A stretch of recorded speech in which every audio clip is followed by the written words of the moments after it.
beliau sendiri. Di antara 200 buah pedang itu kita lihat di sini, pedang beliau yang beratnya kurang lebih 5,5 kg. Jadi kita tidak bisa bayangkan bagaimana Sayyidina Khalid bin Walid membawa 5,5 kg pedang di dalam peperangan dengan memutar-mutar selangkahnya. Bawah ini. Bawah ya. Pedang Khalid bin Walid. Boleh di sebelah sana. Di sana ada 2 ujung pedang. Di antara fungsinya yakni untuk menusuk perut musuh. Jika begitu ditusuk masuk, maka pedangnya diputarkan kemudian ditarik kembali sehingga isi perut musuh itu keluar. Pedang musuh maka itu pedangnya bisa dipatahkan atau bisa dilepaskan. Ini pedangnya Sayyidina Husain bin Nur, yang mana di pedangnya terdapat tulisan Ya Allah ya Muhammad ya Rasulullah. Sayyidina Ali bin Abi Thalib, topi perang yang dililiti dengan imamah. Karena menurut keterangan bahwasanya topi perang ini pernah digunakan Sayyidina Ali bin Abi Thalib ketika menghadiri perang Badar.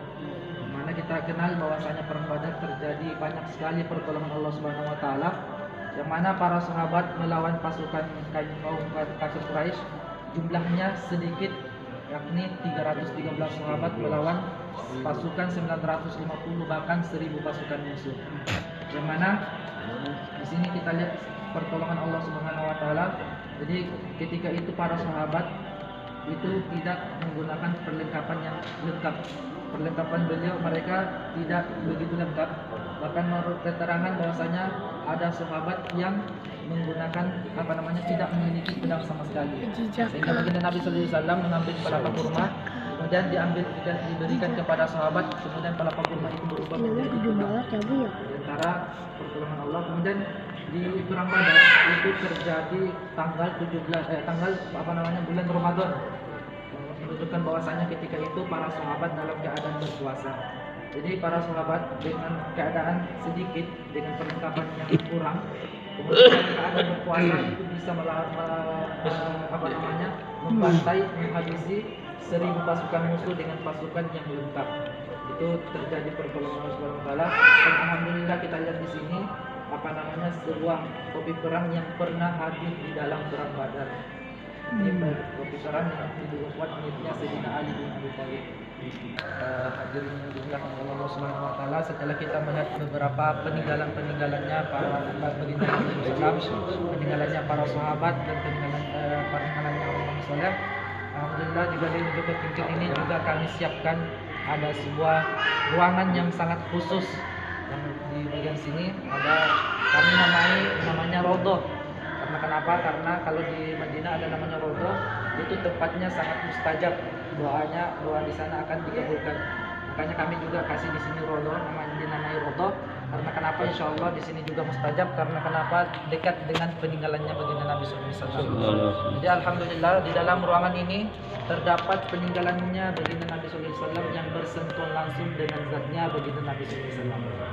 Apa itu? Diantaranya yakni ada rambutnya baginda Nabi SAW. Jadi di dalam sini ada 2 tempat, ada 2 box yang terdapat rambutnya baginda Nabi SAW. Box yang pertama itu rambutnya baginda Nabi SAW 1 helai. Box kedua itu ada 3 helai.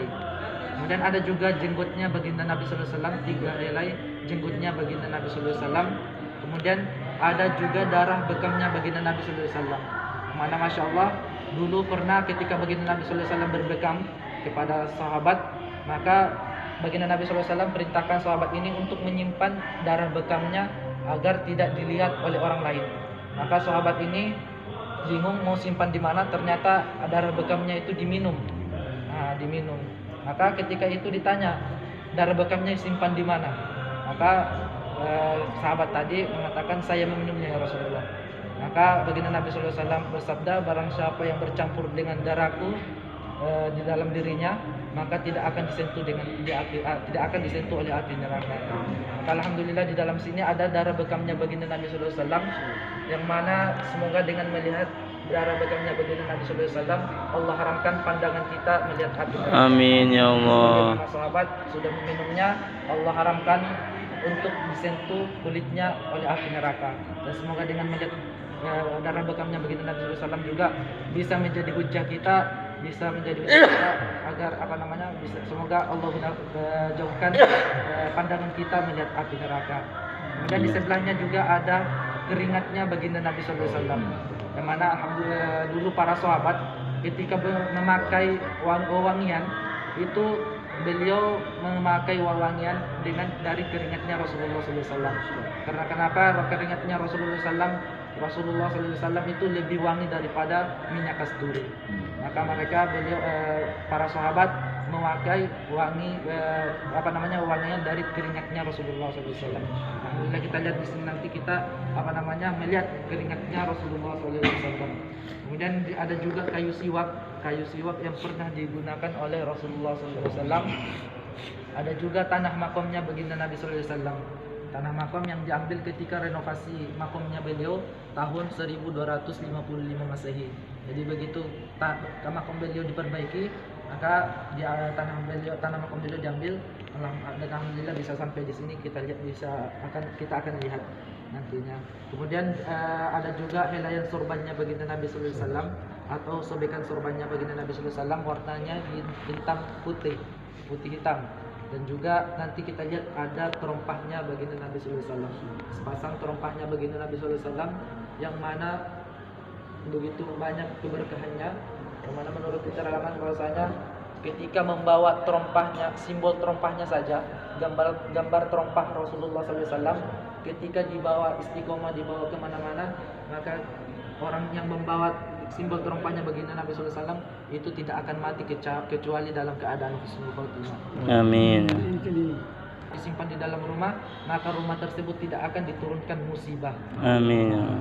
Saking barokahnya terompahnya baginda Nabi SAW. Dan semoga dengan melihat terompahnya baginda Nabi SAW juga Allah jauhkan kita dari setiap musibah. Amin. Dan bisa menjadi hujah kita ketika di akhirat kelak.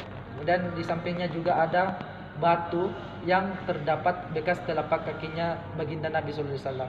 Jadi ketika beliau memasuki kota Yaman, beliau menginjak tanah yang sangat keras seperti batu. Begitu diinjak, langsung berbekas telapak kaki beliau di atas batu, kurang lebih 44 bekas telapak kaki beliau, yang mana disimpan di berbagai museum dan dijaga oleh keturunan-keturunannya baginda Nabi SAW. Dan alhamdulillah yang salah satu dari telapak kaki beliau yang berbekas di atas batu juga ada di dalam sini, bekas telapak kaki beliau sebelah kanan. Dan juga ada nanti kain penutup makomnya Nabi Yusha bin Nun. Nabi Yusha bin Nun ini adalah khadimnya Nabi Musa alaihissalam.